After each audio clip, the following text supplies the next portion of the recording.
La chambre du roi occupe une position centrale au sein du château de Versailles, parfaitement dans l'axe de symétrie du domaine. Orientée à l'est, elle offre par ailleurs un éloquent symbole, la concordance entre le lever du soleil et celui de Sa Majesté.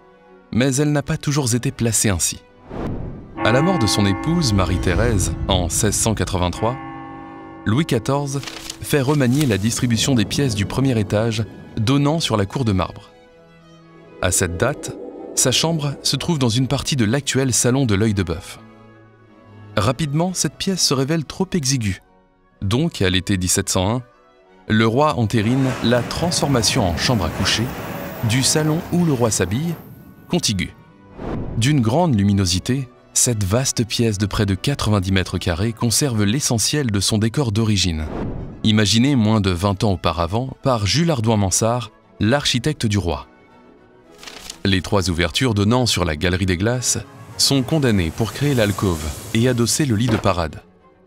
En partie haute, les 3 tableaux, hagard secouru par l'ange de Lanfranco, la réunion de buveurs attribuée à Nicolas Tournier et la diseuse de bonne aventure de Valentin de Boulogne sont remplacés par la France veillant sur le sommeil du roi, sculptée par Nicolas Coustou. Les autres toiles de l'attique sont en revanche conservées, les 4 évangélistes et le denier de César de Valentin de Boulogne, ainsi que le mariage mystique de Sainte Catherine, d'Alessandro Turchi, tout comme les 4 dessus de porte. L'autoportrait de Van Dyck et le portrait de Moncade à sa manière, la Sainte Madeleine, copie d'une toile du Dominicain, et le Saint Jean-Baptiste de Battistello Caracciolo.